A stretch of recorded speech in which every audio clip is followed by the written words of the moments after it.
serves in the Yorkshire Regiment, but also without the sacrifice of these brave men and women, we would not be standing here today. It has been a hard year with the conflicts in the Ukraine and obviously the loss of our beloved Queen, who, like the people who lie before us, gave everything for this country. So as we light these candles, let us remember our heroes and keep their memory alive, and also give thanks to all our serving soldiers home and abroad who still fight for us today. Thank you, and may God keep them safe. I would now like to hand you over to Elizabeth, who will tell you more about the War Graves Commission. I'd like to take this opportunity on behalf of the Commonwealth War Graves Commission to welcome you all to Stonefall Cemetery today. For those of you who don't know, it's the job of the Commonwealth War Graves Commission to commemorate those who lost their lives from right across the British Empire serving in the First World War and the Second World War. We commemorate over 1,000 casualties at this site. They're mainly Second World War casualties. This plot that we are in now is really unique. It's one of only a handful in this country and the only one in the north of England to be directly maintained by the Commission, just like our cemeteries abroad. This piece of land that we're standing on now was set aside in 1942 for Air Force burials at the request of the government. The first casualty was buried here in July 1943, just behind where the gentleman is standing there. And the burials then continued in chronological order.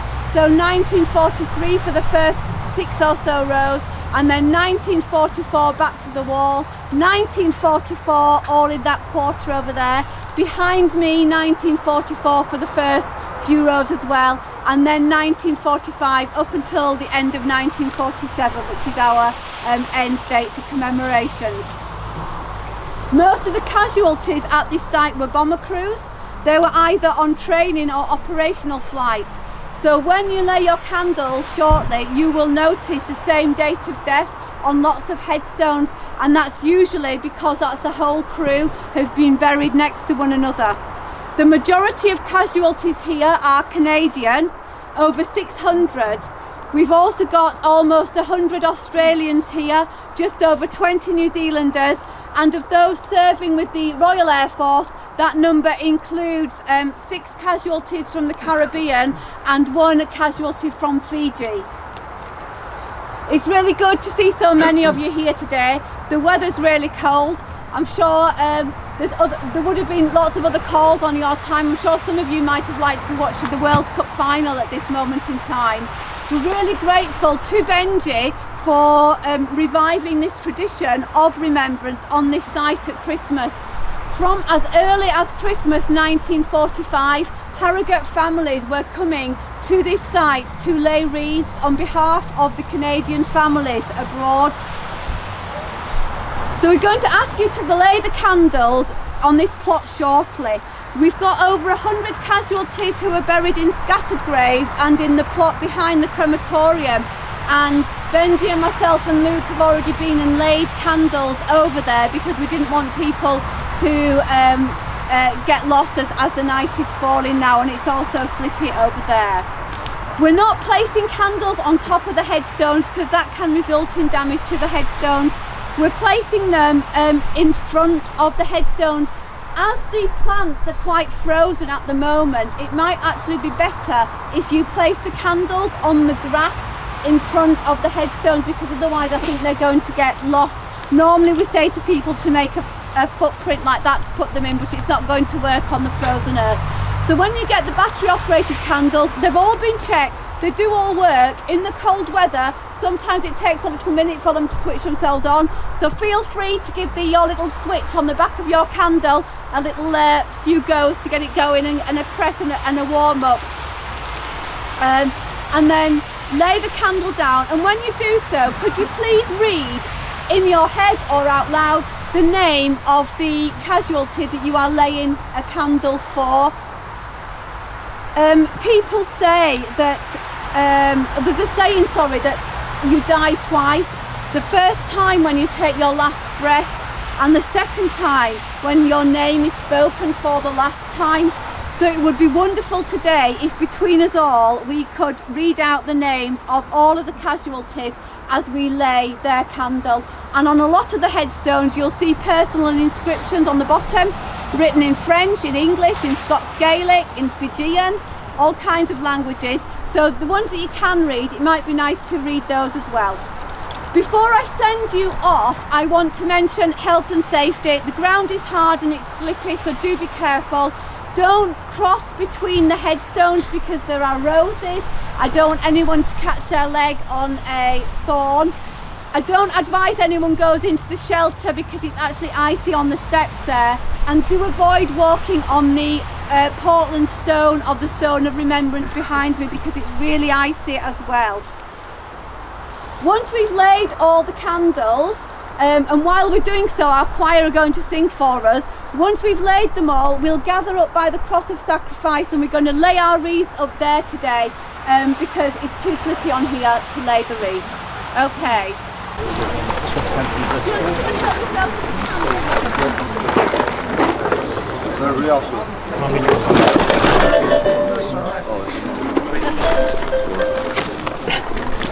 Well, it appears to work. I like it. We can go further afield if I've got something we can fix well done.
Comfort and joy, comfort and joy. Oh, tidings of comfort and joy.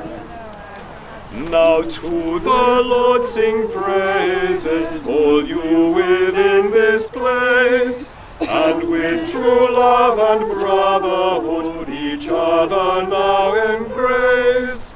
This holy tide of Christmas all others doth deface. O tidings of comfort and joy, comfort and joy. Oh. Good evening again. Thank you all for spending time to spend at the graveside, just remembering the names and all that. I know it's really appreciated by the people abroad when they hear about the lengths that people here have gone in order to be able to do this. So that's basically it. So we're now going to hear from Elizabeth some individual stories about some of the airmen who died.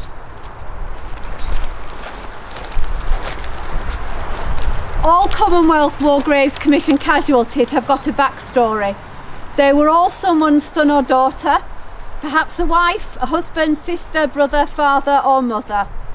They are all worthy of remembrance, and it's good to know that today we are remembering all the casualties at this site. However, I do want to draw your attention to the crew of Halifax MZ 538 who are buried at this site and who lost their lives in Yorkshire, in fact just less than 20 miles away from where we are standing, 78 years ago today. On the 18th of December 1944, the crew of this 425 Squadron aircraft took off from Thorpe Airfield which was near Easingwold, at 02:22 hours to undertake an operational flight to bomb Duisburg in northwest Germany. Having climbed to between 300 and 500 feet in the minute after leaving the ground, the aircraft then lost height and clipped 2 trees around 40 feet high. The pilot then lost control and the aircraft crashed into a ploughed field some 400 yards later near Alm Village. Upon impact, the bomb load on the aircraft exploded. The aircraft was destroyed and all on board were killed. The crash occurred around 1.5 miles in a straight line from the end of the runway. An investigation was held to try and determine why the aircraft had lost height so soon after takeoff. The conditions were good, the pilot was an experienced operational captain and had already flown 28 operational flights. The reason behind the crash was never learned. The crew of 8 all lost their lives. The 7 who served with the Royal Canadian Air Force are buried here. 6 of them were from Quebec. 6 of them shared the same Christian name of Joseph. The remaining member of the crew served with the Royal Air Force and he was also called Joseph. He was a flight engineer, Joseph Blackburn, and he's buried at Dalston Road Cemetery in Carlisle. So those 7 who are buried here were the pilot, flying officer Joseph Desmarais, aged 24, of Quebec. He had been awarded the Distinguished Flying Cross due to his actions taken just a few weeks earlier on the 4th of November 1944. The navigator, flying officer Joseph Bernier, aged 29, of Montreal, had also received the DFC for the same incident. There was the bomb aimer, pilot officer Joseph Labriquec of Montreal, Quebec, wireless operator and air gunner, pilot officer Joseph Dubois, aged 24, of Quebec, the air gunner flight sergeant Joseph Paradis, aged 29, and air gunner flight sergeant Joseph Lariviere, aged 24, and finally the air gunner pilot officer Raymond Charles Gauthier, aged 20, of Ontario. His personal inscription reads, "He gave all for king and country, may he rest in peace in the kingdom of heaven." Thank you, Elizabeth. We're now going to have some readings by either a Sea Cadet or an Army Cadet. If you wanted to come over here, I can shine my torch if you're unable to see. So we're first of all going to have a reading from Ordinary Cadet Jones. 'Twas the night before Christmas, the ship was out steaming. Sailors stood watch while the others were dreaming. They lived in a crowd with racks tight and small, in an 80-man berthing cramped one and all. I had come down the stack with presents to give, and see inside just who might perhaps live. I looked all about, a strange sight I did see. No tinsel, no presents, not even a tree. No stocking were hung, shined boots close at hand. On the bulkhead hung pictures of a far distant land. They had medals and badges and awards of all kind, and a sober thought came into my mind. For this place was different, so dark and so dreary. I had found the house of a sailor, once I saw clearly. A sailor lay sleeping, silent and alone, curled up in a rack, dreaming of home. The face was so gentle, the room squared away. This was the sailor of today. This was the hero I saw on TV, defending our country so we could be free. I realised the families that I would visit this night owed their lives to these sailors, lay willing to fight. Soon round the world the children would play, and grown-ups would celebrate on Christmas Day. They all enjoyed freedom each day of the year, because of this sailor, like the one lying here. I couldn't help wonder how many lay alone, on a cold Christmas Eve, on a sea far from home. The very thought brought a tear to my eye. I dropped to my knees and I started to cry. The sailor awakened and heard a calm voice. "Santa, don't worry, this life is my choice. Defending the seas all days of the year. so others may live and be free with no fear. I thought for a moment, what a difficult road to live a life guided by honour and code. After all, it's Christmas Eve and the ship's underway, but the freedom isn't free and it's sailors who pay. The sailors say to our country, be free and sleep tight, no harm will come, not on my watch and not on this night. The sailor rolled over and drifted to sleep. I couldn't control it, I continued to weep. I kept watch for hours, so silent, so still. I watched as the sailor shivered from the night's cold chill. I didn't want to leave on that cold, dark night, this guardian of honour so willing to fight. The sailor rolled over and with a voice strong and sure, commanded, carry on Santa, it's Christmas and all is secure. Great, thank you. Thank you. That was Ordinary Cadet Jones. So now we're going to have Lance Corporal Perez. If you wanted to come over here, you can use the light. Yes, please.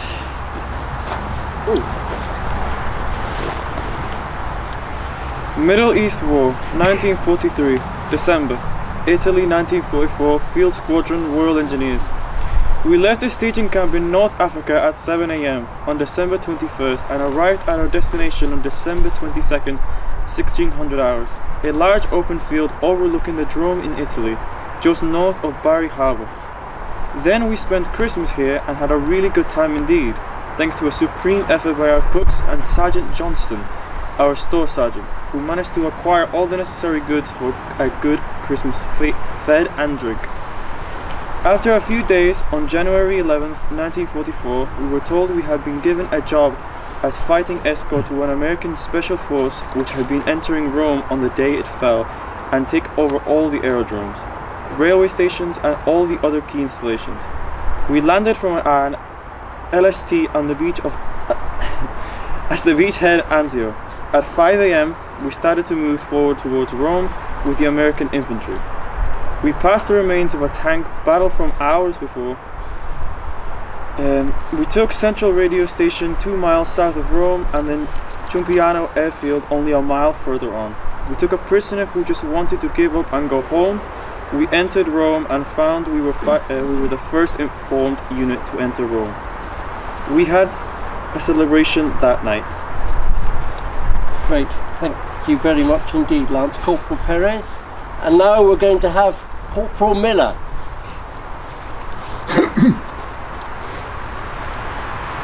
Helmand Province, 2008. War does not stop for Christmas.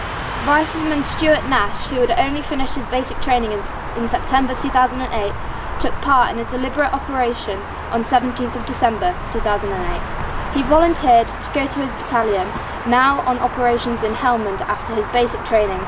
He made friends quickly, and his Australian sense of humour made him popular amongst all his mates. He worked in a mentoring team, and his job was to help train Afghan army soldiers to defend their homeland. On the 17th of December, the team was clearing an insurgent stronghold nearby. Stuart was providing fire support from the roof of a compound. Stuart was taking the fight to the enemy when he was shot. Stuart was wounded as he was covering comrades from a compound rooftop while working as part of the One Rifle's operational monitoring and liaison team battle group. Despite immediate medical attention, Stuart succumbed to his wounds and died on 17th of December 2008. He is now buried in his home cemetery in Sydney. A poem written from him says it all. Service to Queen and country and to the great Southern Cross. Son of mighty Australian overseas he did cross. Fought for the sons of a land far, far away. Under skies very distant and strange, so they say. He gave us his best and fought the good fight, but fell after all in Afghanistan night. So honoured this fallen hero from old Sydney town. Remember his courage, let honour abound. Thank you very much. That was Corporal Miller. So, excellent, right. We're now going to hear from Alderman Newby, who's going to read out a message for us. In fact, it's going to be two messages, because I represent Harrogate International Partnerships, which manages the twinning arrangements between Harrogate and 4 of its sister cities and towns, 2 of whom have a particular relationship with Stonefall. First is the city of Barrie in Ontario, Canada, and I bring a message from Mark Sashku, who chairs that city's International Relations Committee. He says Stonefall Cemetery has a special place in the heart of many Canadians, being the resting place for 666 Canadian aircraft crew who gave their lives during the Second World War and who lie beneath maple trees presented by the Ontario Horticultural Association. Here in Barrie, we remember particularly Flying Officer William Howard Porritt, who was born in our city in 1920, died in May 1945 and is buried at Stonefall. Since the partnership agreement between Barrie and Harrogate was signed in 2013, Stonefall has been an important place of pilgrimage for our citizens visiting Harrogate. They return with praise for the way in which the cemetery is tended. It is important that we pay tribute to those who have given their lives for our freedom, not only in the past, but who continue to do so today. As events in Ukraine show us, peace is a very precious commodity. On behalf of the City of Barrie International Relations Committee, I would like to take this opportunity to wish everyone a happy Christmas and a peaceful New Year. And I also have a message from Tori Farnow, the new Mayor of Wellington. She writes, "This afternoon I would like to acknowledge all those who fought and died defending an individual's right to freedom. We gather for this ceremony of remembrance to honour all those who died, including the 23 New Zealanders, 4 of whom were airmen from Wellington, buried here at Stonefall Cemetery. Although I cannot be there, I can picture the 1,000 graves lit by candlelight and Christmas carols filling the chilly air. Remembering the fallen is as important today as it was during the World Wars. The actions of those who have come before us helps us to understand that sacrifices are not confined to the past. The war in Ukraine reminds us of how fragile peace is, and our historic sister-city relationship with Harrogate reminds us that we are not alone. I look forward to celebrating the 70th anniversary of that sister-city relationship next year. I wish you all a very Merry Christmas." Thank you very much indeed. We're now going to have a short act of remembrance, followed by the wreath laying. They shall grow not old, as we that are left grow old. Age shall not weary them, nor the years condemn. At the going down of the sun and in the morning, we will remember them. We will remember them. So now if we could have the wreath laying.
We'll now have Abide With Me.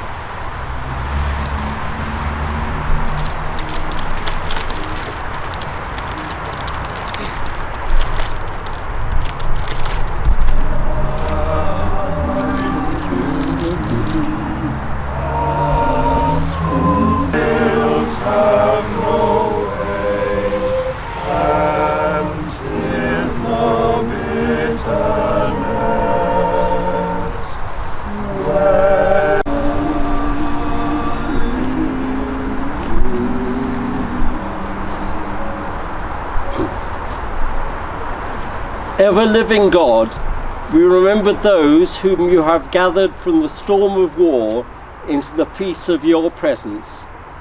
May that same peace calm our fears, bring justice to all peoples, and establish harmony among the nations, through Jesus Christ our Lord. Amen. Amen. So thank you all for coming, and thanks for the people from far away who know what we've been doing today. It means a lot to them. And as we go on our way, perhaps the choir could lead us in a rendition of We Wish You a Merry Christmas.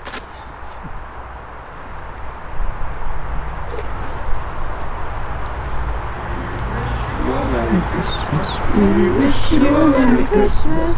We wish you a Merry Christmas and a Happy New Year. Good tidings we bring to you and your King. We wish you a Merry Christmas and a Happy New Year. Now bring us a piggy pudding. Now bring us a piggy pudding. Now bring us a piggy pudding. Let's bring some out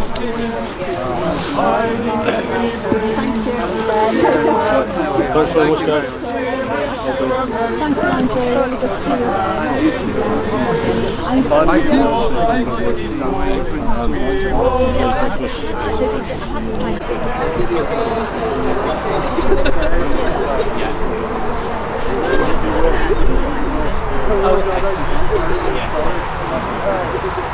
Yeah, cool. I'm going to hold it.